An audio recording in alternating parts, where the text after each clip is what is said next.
continuer. En fait, on va continuer sous un format de discussion parce qu'on est rendu à un panel cette fois-ci sur les conditions de collaboration des chercheurs, les chercheuses, les citoyens et les citoyennes. On a abordé un peu de temps en temps la co-construction, une gouvernance commune. Parfois, on se sent un peu avec plusieurs chapeaux, etc. Alors, écoutez, c'est une table ronde qui va être animée par Baptiste Gaudry, chercheur à l'Université de Sherbrooke. Puis, je vais tout simplement laisser Baptiste présenter les panélistes et nous animer ça. On va être là, on va être avec vous jusqu'à la pause de midi. Baptiste. Merci Julie. Alors je suis très heureux d'être avec vous. Oui, je suis Baptiste Gaudry, donc professeur à l'école de travail social de l'Université de Sherbrooke, qui est votre animateur pour l'événement, sur les conditions de collaboration entre universitaires et les citoyens, citoyennes. On a la chance d'avoir un panel diversifié avec nous ce matin, regroupant universitaires, citoyens, coordonnateurs des services communautaires et administrateurs de la recherche. Alors je vais les présenter tour à tour à mesure de leur prise de parole. On les a invités à prendre la parole sur 3 thèmes. Tout d'abord, le rôle octroyé aux citoyens et citoyennes dans les projets de recherche et notamment dans l'analyse. On sait que les citoyens et citoyennes sont souvent impliqués dans le recueil des données, les communications scientifiques ou parfois l'élaboration des questions de recherche et peut-être moins dans l'analyse. Donc, on va essayer de voir ça ensemble. Deuxième enjeu, la question de la reconnaissance de leur implication, que ce soit par des ressources matérielles ou non matérielles. On peut penser à la formation, à la rémunération, etc. Et le troisième enjeu, c'est celui de la diffusion, du partage des résultats de recherche. On a parlé un peu ce matin de la question de la publication scientifique et ça nous donnera l'occasion d'y revenir avec les enjeux notamment de propriété intellectuelle, d'accès aux données. Alors, les panélistes ont chacune 8 minutes. Alors, ça va être un peu millimétré. Je vais, à 2 minutes avant la fin de votre présentation, je ferai un petit cue pour vous indiquer où vous en êtes. Et sans plus tarder, je vous donne la parole. Alors, je me tourne en premier vers Christine Loignon, qui est professeure au département de médecine de famille de l'Université de Sherbrooke. Christine Loignon qui s'intéresse notamment aux enjeux de partenariat patient, qui travaille avec des personnes en situation de pauvreté, notamment avec des défis de littératie, et qui mobilise des méthodes participatives dans ces recherches. Alors, Christine, à vous la parole. Merci beaucoup, Baptiste. Merci aussi à l'équipe du Fonds de recherche du Québec pour cette invitation. Je suis très heureuse d'être avec vous. Tout d'abord, j'aimerais souligner la pluralité des termes des vocables parce que depuis ce matin, j'ai entendu plusieurs manières de nommer cette science participative. Alors, je pense que c'est important de le soulever. Quand on parle de recherche ou de science participative, on parle de recherche pour et avec. On aborde la recherche participative, engagée dans la communauté. On parle de recherche en partenariat. Ce matin, il y avait une équipe qui travaillait en co-construction avec les citoyens. On utilise aussi le terme participation citoyenne, la participation de la communauté. Il y a l'épistémologie participative, j'espère pas vous perdre, la science émancipatrice et l'approche décolonisatrice. On en a un petit peu parlé avec le projet présenté par l'équipe de Madeleine Gauthier et Kevin. Donc, c'est cette approche où les savoirs autochtones et la relation à l'environnement et aux croyances ne doivent pas être instrumentalisés par la science.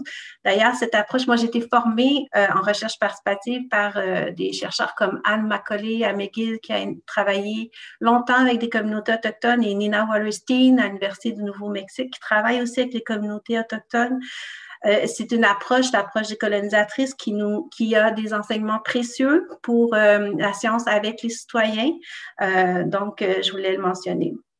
Les expressions sont nombreuses, donc, et font appel à différentes expertises, différents contextes d'application et différentes méthodologies de recherche. Pour mon intervention d'aujourd'hui, très courte, je vais référer, dans le fond, à mon expérience comme chercheur dans le domaine de la santé communautaire et de la santé publique. Je réfère à mon expérience comme chercheur avec la recherche participative engagée dans la communauté. Plus récemment, j'ai travaillé en alliance avec des organisations communautaires impliquées dans la lutte à la pauvreté et aussi l'alphabétisation des personnes qui ont des défis de littératie. Et j'ai travaillé au développement j'ai testé la faisabilité d'utiliser des méthodes visuelles et auditives avec les personnes, car j'ai réalisé dans le fond que c'était des méthodes qui facilitaient l'engagement en recherche des personnes qui vivent avec des défis de littératie. C'était des moyens, des méthodes de recherche qui leur plaisent. Pour aussi aborder d'entrée de jeu ce panel qui porte sur les conditions de collaboration entre les chercheurs et les citoyens, je trouvais important de porter à votre attention mon point de vue aussi comme chercheur, comme femme francophone qui évolue dans un milieu académique scientifique assez normatif, hiérarchique et qui repose sur la compétition. Donc, ça m'a fait penser en fait de vous partager une première condition de collaboration de la recherche engagée dans la communauté ou participative, qui est la reconnaissance de son identité et de ses privilèges comme chercheur pour être en mesure de faire preuve d'humilité comme scientifique dans des projets de recherche où il y a de la science participative. Donc, je vais faire cet exercice avec vous, mais ce sera très court. Donc, j'aimerais reconnaître que je suis privilégiée en tant que professeure d'université de par mon niveau d'éducation et tous les privilèges liés à mon salaire et mon emploi. Je n'ai jamais eu à me soucier de ce que j'aurais à manger, ni du chauffage, du confort de mon foyer l'hiver. Je suis aussi privilégiée en tant que Québécoise francophone blanche, protégée du racisme, bien que vivant de la stigmatisation basée sur mon identité culturelle de Québécoise francophone. Et enfin, je trouve important de reconnaître que je vis et je travaille sur un territoire autochtone non cédé. J'apporte cet élément d'humilité parce qu'il doit faire partie des différents projets. J'ai assisté aux présentations ce matin, puis je pense que pour moi, c'est certain que les chercheurs ont touché à cette humilité lors de leur expérience de recherche. La deuxième condition de collaboration, pour moi, qui est favorable dans le cadre d'une science participative, c'est de valoriser et de soutenir significativement le travail dans l'ombre ou en amont que constituent les développements et le maintien des partenariats. Peu importe le contexte, pour moi, ce que je constate, en fait, c'est que la communauté scientifique n'est pas toujours ouverte ou friande aux méthodologies participatives. Et je pense que les organismes subventionnaires et la communauté scientifique, les pairs, les chercheurs, sont pas assez, comment dirais-je, instruits ou ne prennent pas nécessairement en compte tout le temps investi par les chercheurs lorsqu'ils s'engagent dans une relation partenariale avec la ou les communautés ou les organisations citoyennes. Et je pense aussi qu'on prend pas assez la mesure des bénéfices, des retombées que cette science participative a pour la société. Il y a un projet ce matin qui parlait de développement de compétences pour les citoyens. Donc, cette part de l'évaluation des bénéfices de la science participative, elle, pour la société, pour les citoyens, elle est souvent escamotée dans les projets faute de fonds, faute de temps. Et ça, je trouvais important de le mentionner. Donc, je pense que Baptiste soulevait la question des enjeux d'implication des citoyens ou des patients, des usagers dans la diffusion, dans les analyses de données. Tout ça prend énormément de temps. Donc, je pense que c'est un des aspects qu'il faut soulever. La recherche, donc, menée avec les citoyens et citoyennes demande cet engagement de temps, de ressources, parce que si on veut aller pas à l'encontre, mais si on veut aller à la rencontre des besoins et des préoccupations des citoyens et éviter d'être hiérarchique et paternaliste, on doit donc trouver ce temps où, dans le fond, on trouve des visions communes, on installe un rapport de confiance mutuelle dans la relation de partenariat et aussi, et ça, tous les articles scientifiques vont converger vers ça, l'importance des bénéfices mutuels à la fois pour le milieu académique et OK, j'ai presque terminé. Le milieu académique et dans le fond, les groupes, les citoyens, les membres de la population. Donc, dernier point, c'est la validité contextuelle. C'est une autre condition pour moi qui favorise la collaboration dans le cadre d'une recherche participative. La validité contextuelle, c'est quoi? C'est jusqu'à quel point la recherche, elle émane d'un besoin local ou d'une communauté. Et ça, c'est très important. C'est très important qu'on ne réussit pas toujours à rencontrer cette validité contextuelle. Donc, pour que cette recherche, cette science soit rigoureuse et innovante, il faut vraiment qu'elle naisse des priorités des communautés et pas celles des chercheurs ni des organismes gouvernementaux. Et donc, pour moi, la science participative doit être financée de manière à ce qu'elle soit autonome, indépendante des organismes gouvernementaux, afin qu'elle ait tous les leviers nécessaires là, pour que, dans le fond, la relation partenariale puisse se développer. Dernière je veux vous quitter sur une note positive. Pour moi, la science participative, c'est une science qui ouvre la voie des transformations sociales. Ça bouleverse les individus, pas les chercheurs, les citoyens, les membres de la communauté. Je vois Peter qui fait des levées de pouce. Ça fait bouger les mentalités des individus. Ça fait bouger les structures dans lesquelles les individus évoluent. Puis en ces temps de pandémie, là, où il y a des gens qui souffrent, il y a des profondes inéquités sociales, on est dans la lutte au changement climatique aussi, on est dans des prises de conscience concernant les enjeux d'équité, diversité, inclusion, la lutte au racisme. Donc, pour moi, cette science-là, là, elle est vraiment, elle est hyper pertinente. Alors, j'espère qu'on va la supporter. Voilà.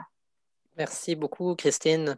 Alors, je me tourne tout de suite vers Peter Bélan, qu'on a entendu ce matin, mais que je représente brièvement. Donc, Peter est un citoyen artiste engagé, artiste multidisciplinaire engagé, et notamment dans le milieu communautaire, dans les ressources alternatives en santé mentale, et puis auprès du collectif pour un Québec sans pauvreté, et impliqué dans un projet engagement. Je vous donne donc la parole est à vous, Peter. Merci beaucoup. Bonjour. Alors, j'apprécie beaucoup ce que Christine a nommé plus tôt, puis j'apprécie aussi le point humilité qu'elle a nommé. Ça, c'est vraiment spécial. Merci. Moi, une personne, l'engagement à la participation citoyenne en transformation sociale, ça provient de la perception d'une injustice commise par le système. Des gens autour de moi, je me suis regroupé avec eux, donc on se regroupe pour revendiquer, puis on devient sujet à une conscientisation de raisonner du commun et des droits et du pouvoir d'agir sur le bien commun. Alors voilà, c'est comme ça que ça commence mon engagement en tant que citoyen. Puis nous apprenons sur le tas. On rencontre beaucoup de difficultés. Voilà, je vais changer le document ici pour vous présenter les difficultés. Alors, premièrement, pour des personnes citoyennes, il faut respecter notre rythme, il faut respecter notre santé, reconnaître ce que ça fait pour nous d'être engagés avec des professionnels et des chercheurs. Il faut être à l'écoute de la diversité des points de vue. Alors, c'est être capable de faire place à tous les points de vue. Puis souvent, ça ne rejoint pas tout le temps. Exercer son esprit critique à l'égard des politiques gouvernementales, puis à l'égard aussi des points de vue, être capable de dialoguer avec les autres. Disposer de l'équipement technologique. Alors ça va un peu avec les compensations, mais on a besoin d'équipements technologiques pour vous rejoindre parce que nous, en tant que personnes défavorisées on se retrouve incapable d'avoir ces équipements-là. Il faut aussi gérer des inquiétudes qui surmontent chez les participants quand ils ne comprennent pas, quand ils se sentent non inclus. Il faut être capable d'agir là-dessus rapidement. Il faut se former à comprendre le milieu scientifique. Alors, ces méthodes d'analyse, on ne sait pas, nous autres, comment vous faites le calcul, puis tout ça à la fin. Puis on le sait qu'il y en a on sait qu'il y a une compilation de données.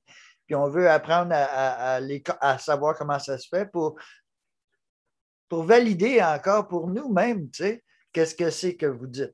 Avoir du temps. Puis ça, c'est le dernier, c'est pas le dernier, mais c'est avoir du temps et de l'énergie.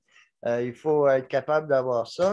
Puis là, l'autre point important que je veux dire aussi, Christine l'a nommé, confiance et transparence quand on fait les échanges, quand on est autour de la table. L'humilité et la patience d'écouter. Des fois, on pense que c'est hors sujet, mais si on attend un peu, on peut comprendre d'où il vient la personne. Sentiment de compétence. Alors là où on a besoin de formation parce que c'est là que nos inquiétudes montent, c'est quand on se sent incompétent.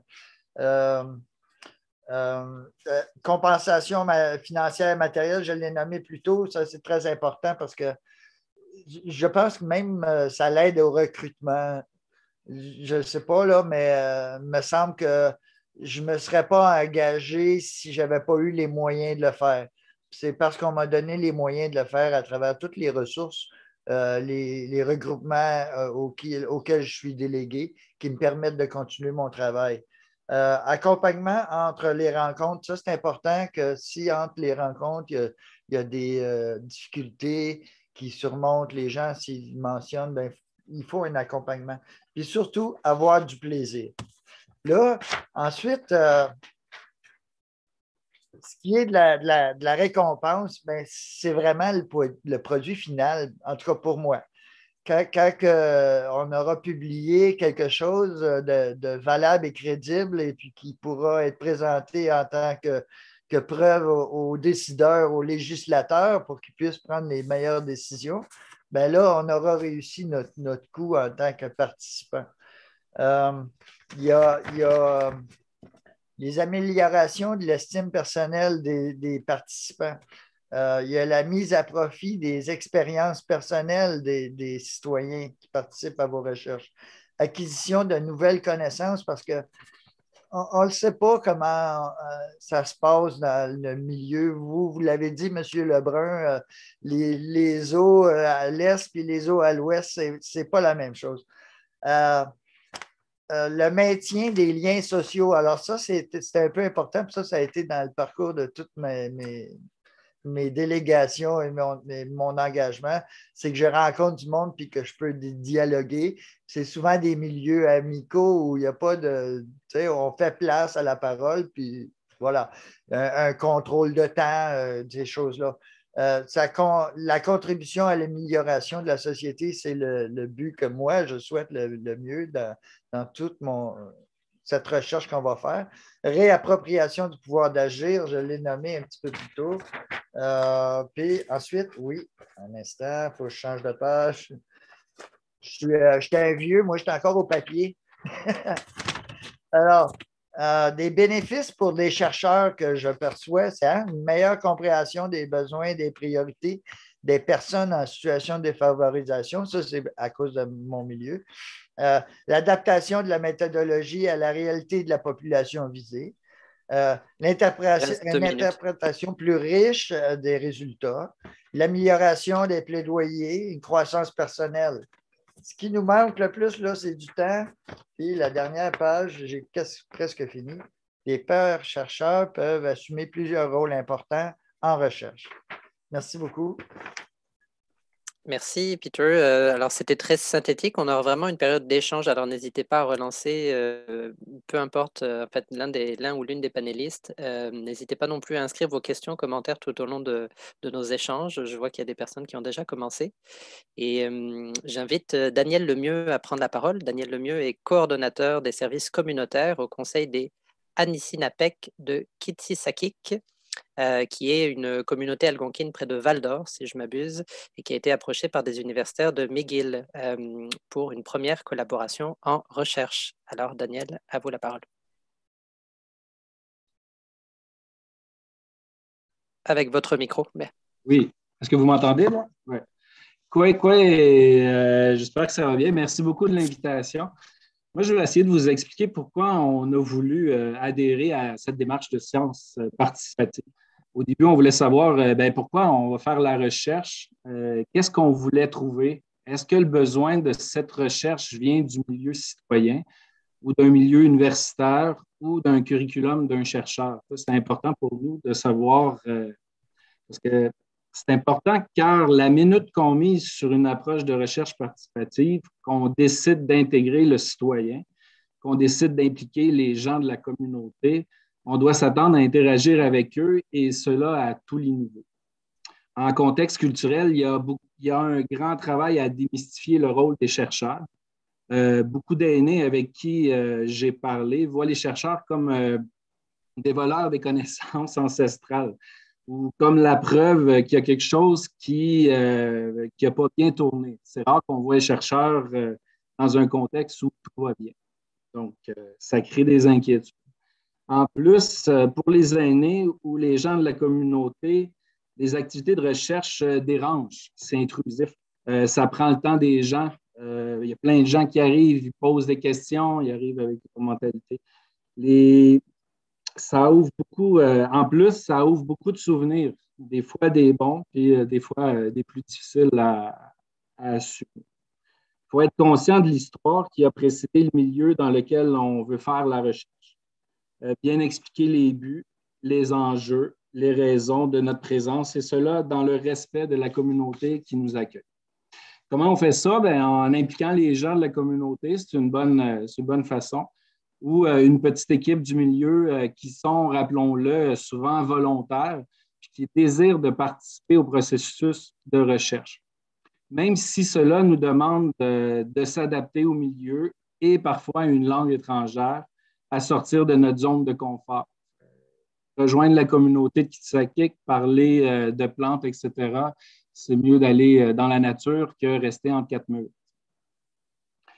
On doit développer un langage commun dans l'analyse des données scientifiques, être en mesure de retourner dans le bois pour faire renaître les souvenirs de la Kokum, pour qu'elle puisse, dans sa langue et à travers son vécu, nous enseigner son savoir.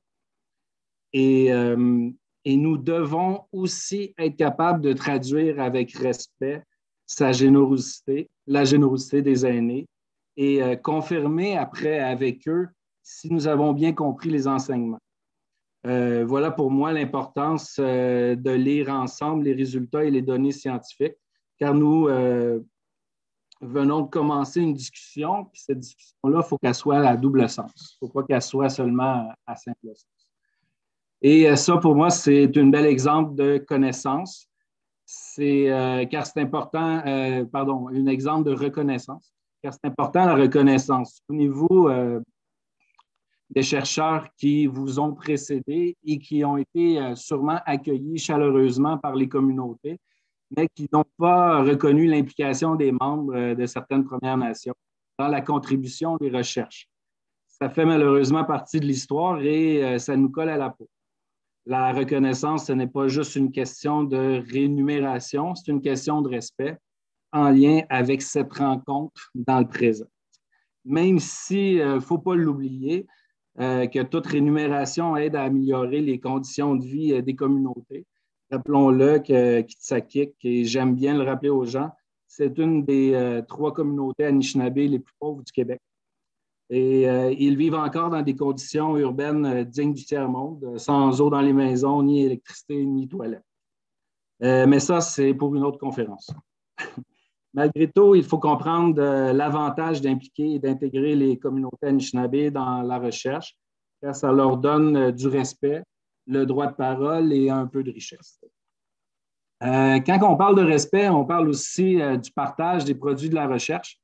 Dans la tête des gens, recherche égale problématique à résoudre, recherche de solutions et les gens vont s'attendre de faire partie de cette solution-là. Les chercheurs doivent apprendre à boucler le lien avec leurs partenaires de recherche, les citoyens impliqués. Puis vous êtes dans l'obligation aussi de laisser quelque chose, sinon pourquoi s'inventer que nous faisons de la science participative?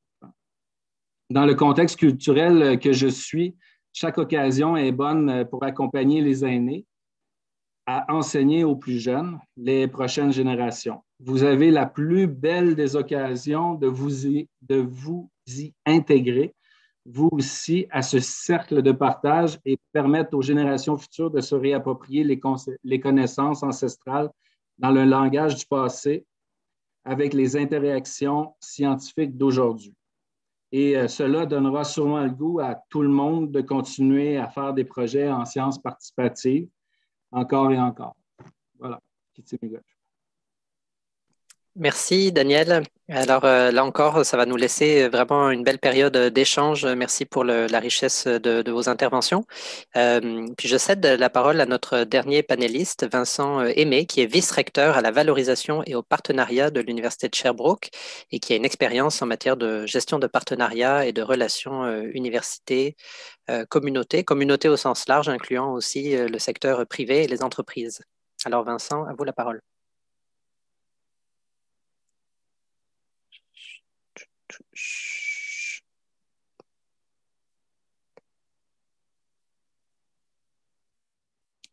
Ça y est, on vous entend.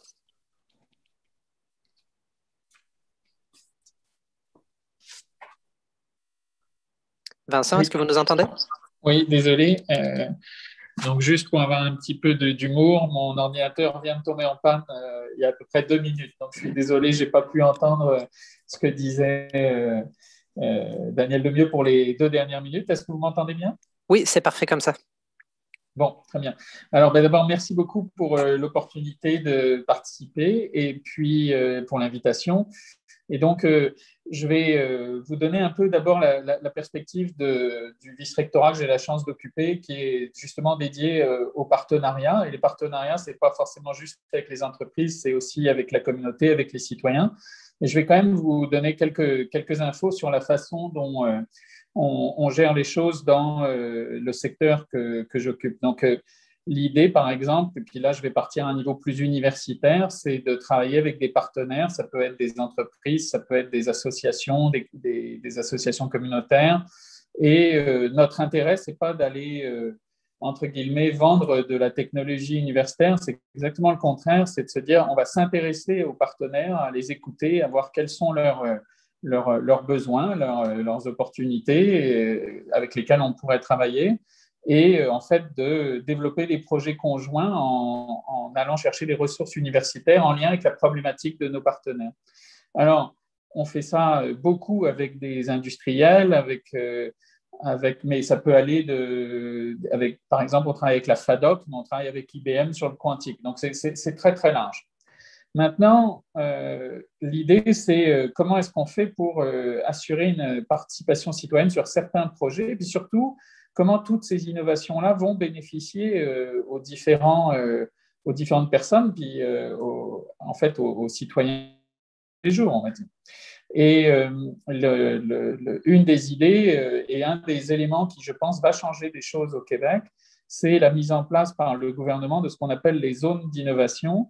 Et les zones d'innovation, ça va être des lieux où il va y avoir un aspect communautaire dans le sens où c'est restreint sur des lieux assez petits en surface, où il va y avoir des participations de différents intervenants, mais notamment des projets universitaires à la fois très complexes, mais qui pourraient aussi avoir des impacts très importants. Je vais juste donner un exemple là-dessus. Ah, Vincent vient de disparaître. Alors, ce que je vous propose, c'est il y a deux possibilités. Soit on commence un peu tout de suite les échanges et puis on l'interrompt dès que Vincent est capable de nous rejoindre, ou il se reconnecte tout de suite. Ah, il se reconnecte tout de suite et on poursuit.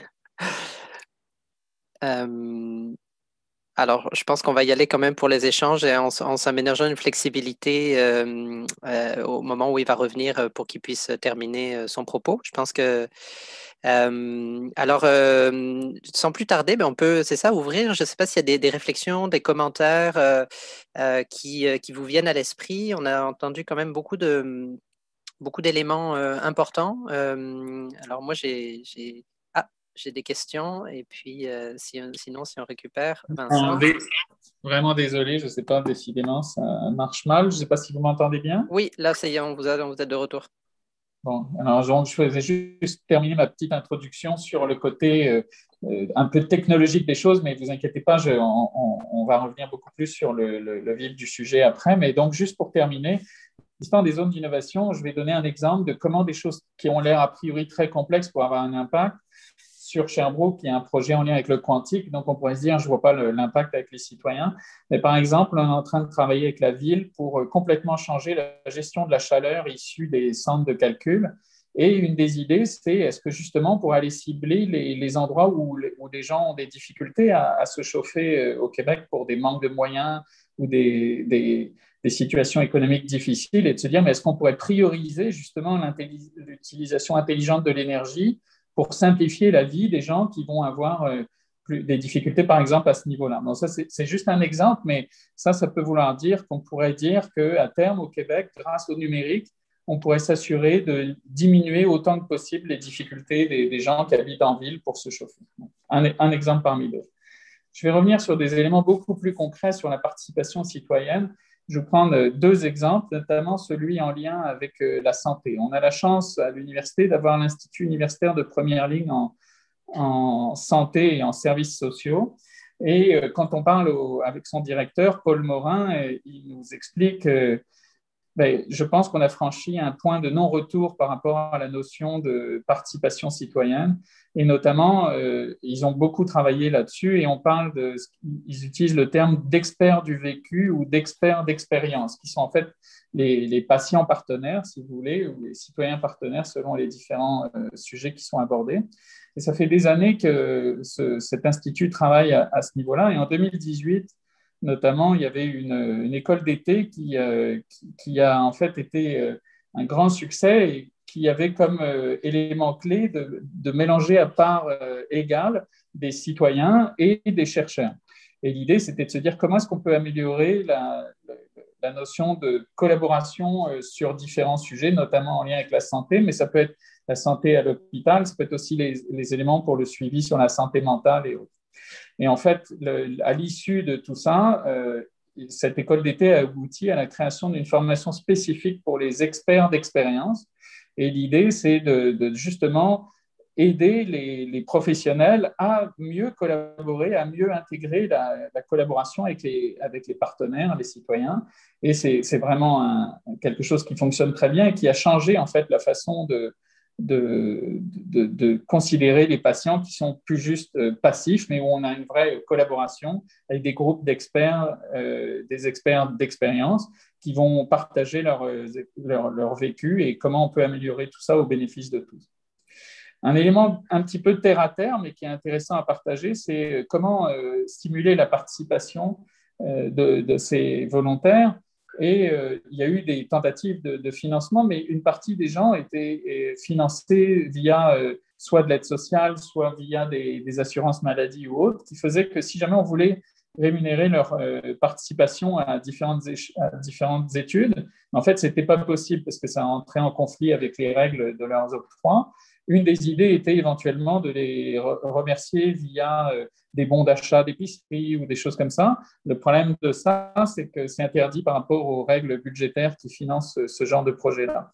Alors, pour ce domaine-là, la conclusion à laquelle ils en sont arrivés, c'est qu'ils ont réussi à développer des partenariats avec la confiance et en fait, ce que disait M. Belland, le plaisir en fait des gens qui participent, qui voient que leur voix est écoutée et qu'ils ont de l'impact. Et finalement, aujourd'hui, il n'y a plus de modèle de rémunération mis en place. C'est vraiment une notion de partenariat qui anime tout ça. Donc, c'est vraiment un succès et on est très heureux de ça.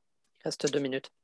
Et alors, 2 minutes pour vous parler d'un autre sujet qui est complètement indépendant, mais qui fait un peu référence à ce que Rémi Quirion mentionnait tout à l'heure sur la notion de développement durable et comment est-ce que la participation citoyenne peut gérer tout ça. Donc, je vous emmène dans un autre domaine complètement, qui est ce qu'on appelle l'obsolescence programmée. Donc, la lutte contre l'obsolescence programmée et le fait qu'on peut voir qu'il y a de plus en plus d'appareils qui sont utilisés pour une faible durée de vie malgré l'impact qu'ils ont eu sur la planète pour avoir été fabriqués. Et à ce niveau-là, deux éléments vraiment intéressants. D'abord, des étudiants en droit à l'université qui ont réussi, dans le cadre d'un cours, à préparer un dossier pour faire voter la loi 197 justement de lutte contre l'obsolescence programmée qui permet au Québec d'être en avance sur ce sujet-là. Et donc ça, c'est plus universitaire, mais ce qui est très intéressant, c'est comment ça s'est traduit sur le terrain. En fait, ce qu'on appelle le PRES, qui est le pôle de recherche et d'enseignement supérieur de l'Estrie, qui regroupe les universités, les cégeps de Sherbrooke, les centres de formation, ont mis en place ce qu'on appelle le Café des réparations et qui est justement une collaboration entre les citoyens, des étudiants de différents niveaux et les organisateurs pour comment est-ce qu'on peut réparer des appareils plutôt que tout simplement les jeter ou en racheter d'autres. Puis je vais juste vous donner quelques chiffres sur ce qui a été fait en mai 2019. Alors, il y avait plein d'idées pour en faire d'autres, mais la COVID a un peu retardé ça. Ce n'est que partie remise. Mais en mai 2019, 90 personnes ont participé, 500 kilos de matériel a été apporté et 55% a été réparé sur place.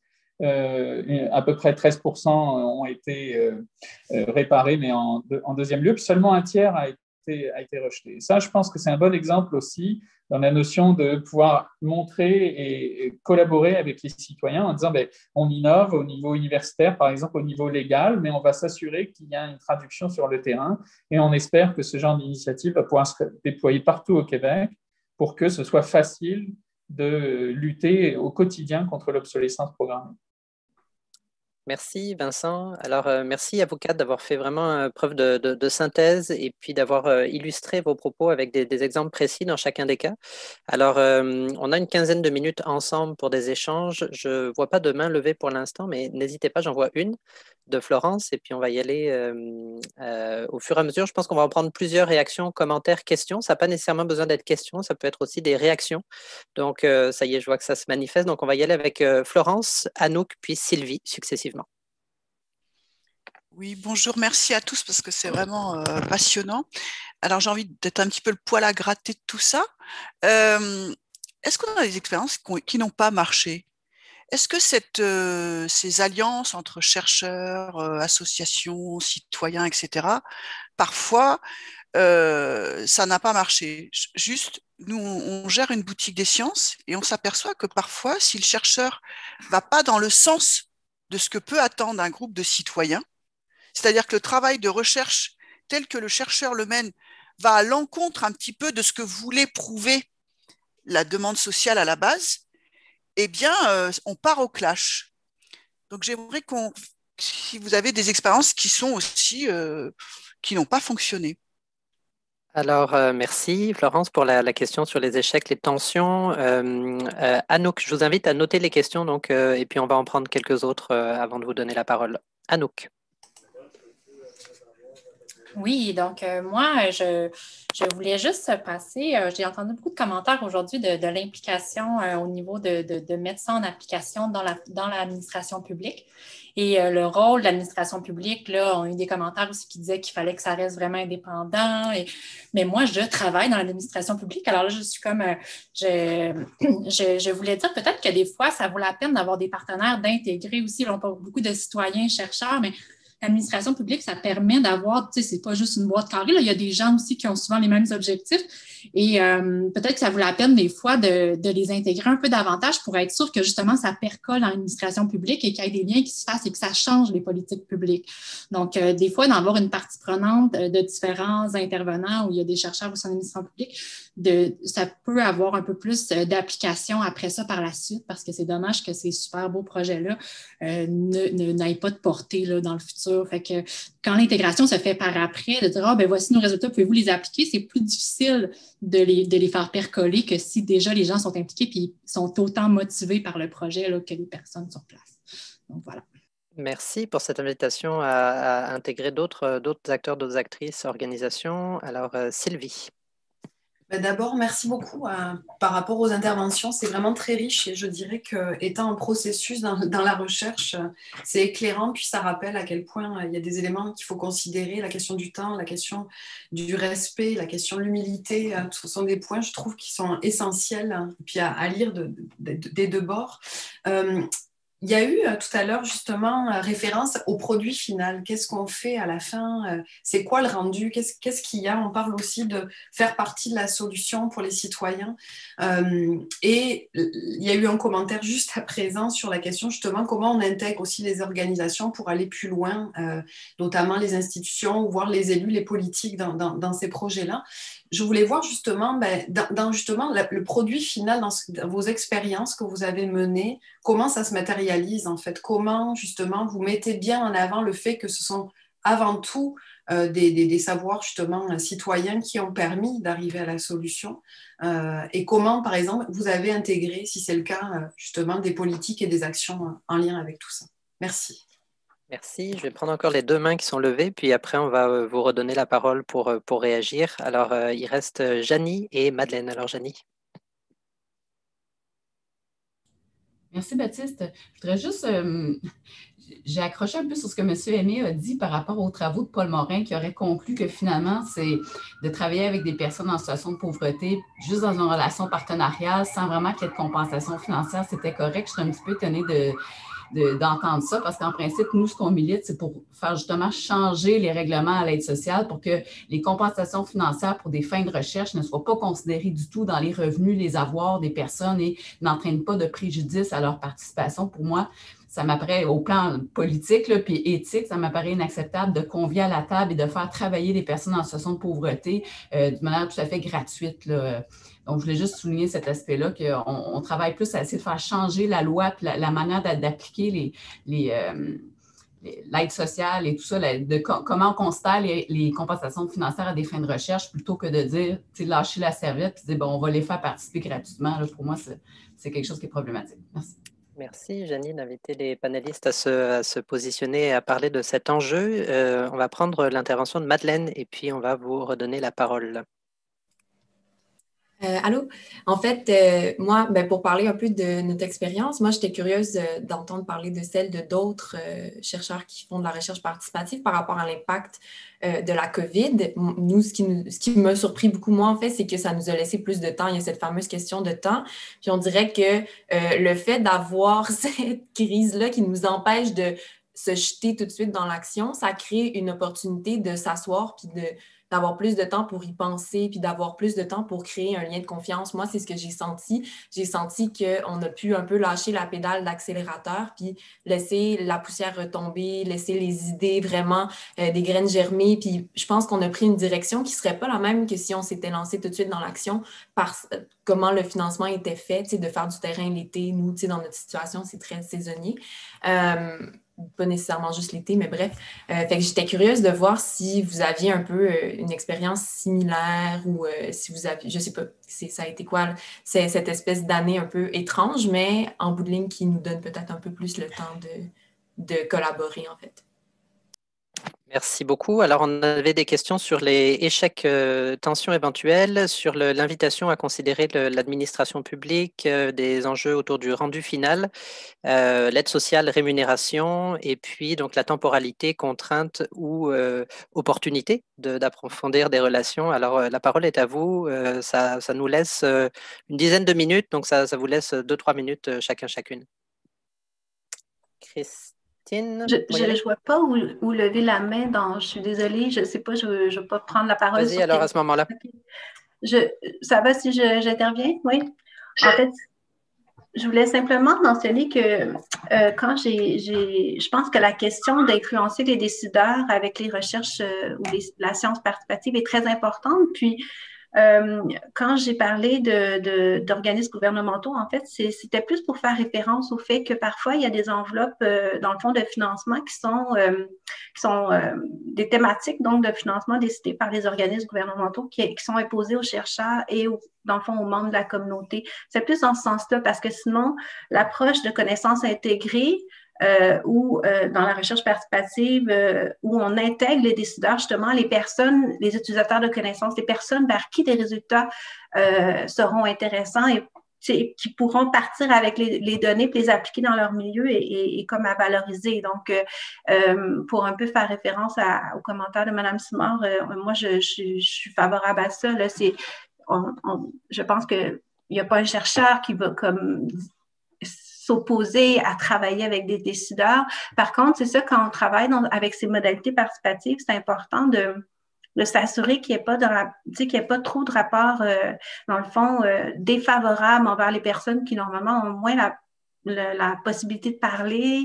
C'est ça. Donc, tu sais, ce que Janie a soulevé sur la compensation, c'est vraiment important parce que quand on va à une rencontre, on est tous, moi comme professeur, je suis payée pour le temps que je prends pour travailler dans mes projets et la personne, dans le fond, citoyenne, qu'elle soit un patient ou non, là, parce qu'il y a beaucoup de recherches maintenant avec les patients, ben, c'est important qu'on reconnaisse aussi cette expertise-là. Puis parfois, comme certains ont mentionné, ça peut être la compensation, parfois ça peut être différent aussi. Je pense que c'est de laisser la liberté aux personnes de décider aussi dans les projets. Je pense que ça, c'est aussi important, mais il faut faire attention pour les personnes. Il faut être conscient comme chercheur avec qui on travaille, puis essayer d'abolir ces rapports hiérarchiques-là. Puis aussi, il y a la question de la coercition. À un moment donné, si la compensation est trop élevée, elle peut aussi amener les personnes à ne pas se sentir, à finalement pas se sentir à l'aise dans leur participation. Il y a tout un équilibre à trouver. Donc, c'est pas simple. Merci, Christine. Alors, Daniel, Peter, Vincent, est-ce qu'il y a quelqu'un qui veut Oui, ben, en fait, sauter c'est dans le bal? refouler son esprit critique devant cette coercition. Oui, il faut vraiment garder un focus sur qu'est-ce qu'on veut faire, en fait. Moi, j'ai bien aimé, je fais un commentaire, j'ai aimé ça quand Vincent a nommé la loi qui a été faite pour comment j'ai nommé ça, pour les objets obsolètes, c'est ça. On a aussi passé des lois pour faire la réglementation du prix du lait. Alors, c'est des lobbies, je suppose, qui ont influencé le gouvernement, les législateurs à formuler ces lois. Moi, je compte bien à la validité du texte émis par la chaire de recherche avec laquelle je collabore. Je compte bien aussi sur sa crédibilité et puis sa valeur, en fait, d'outil pour influencer le législateur. Je le renomme encore. Merci. C'est le fun que les citoyens puissent enfin avoir accès à des documents qui auraient une étampe. Vous comprenez? Si on est juste des citoyens à brandir des pancartes, on a vraiment l'impression de ne pas être entendu.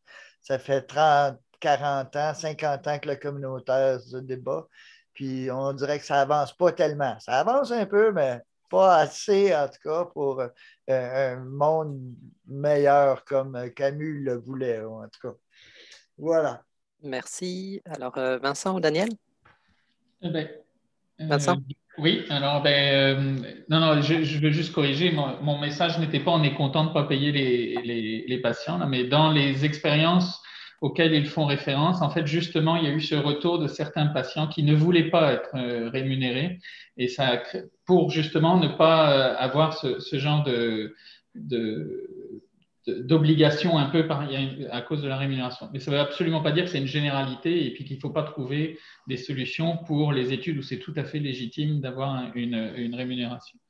Je vais rebondir là-dessus, justement. Ce qui est assez amusant, c'est qu'une bonne partie des gens qui ont participé au Repair Café étaient des gens qui avaient justement des enjeux financiers. Et donc, là, je pense que ça, en termes d'engagement de la part des étudiants puis des chercheurs qui ont participé à ça, il y a un petit côté intéressant pour la planète de se dire, bon, on a évité à ce que des équipements soient mis au rebut puis qu'on en achète de nouveaux, mais il y avait surtout un intérêt de voir le sourire des gens qui repartaient avec un appareil réparé, un impact financier associé à ça. Donc, l'idée, c'est justement du partage de bonnes pratiques puis comment on influence des gens qui sont du côté des professionnels du savoir à s'assurer que c'est important dans leurs travaux, que ça ait de l'impact positif pour la société. Et puis peut-être juste un dernier point sur la question avec le lien avec les administrations publiques. Moi, je pense que c'est un élément absolument clé.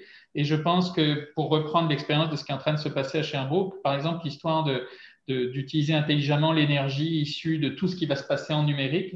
Si jamais on ne pouvait pas travailler avec la ville, ce serait impensable d'avoir cette discussion-là. Et d'ailleurs, je pense que c'est une des raisons pour lesquelles il va se passer des choses sur Sherbrooke qui risquent d'être un modèle pour le Québec, parce que justement, il y a une très, très forte proximité entre les décideurs publics et les décideurs publics dans le sens municipal, mais aussi les décideurs gouvernementaux, parce qu'en fait, on est vu comme étant un lieu d'expérimentation, et si ça fonctionne, ça pourrait avoir un impact bien au-delà de Sherbrooke. Donc, il y a tout à fait une légitimité à être proche justement des administrations locales et plus distantes pour que les bonnes pratiques soient partagées. Merci. Et Daniel? Pour ma part, je suis content de voir qu'il y a beaucoup de contenu qui sort de nos discussions. Chez les Anishinaabe, quand on les approche, on leur demande de parler de leur histoire, on leur demande de parler d'eux-mêmes.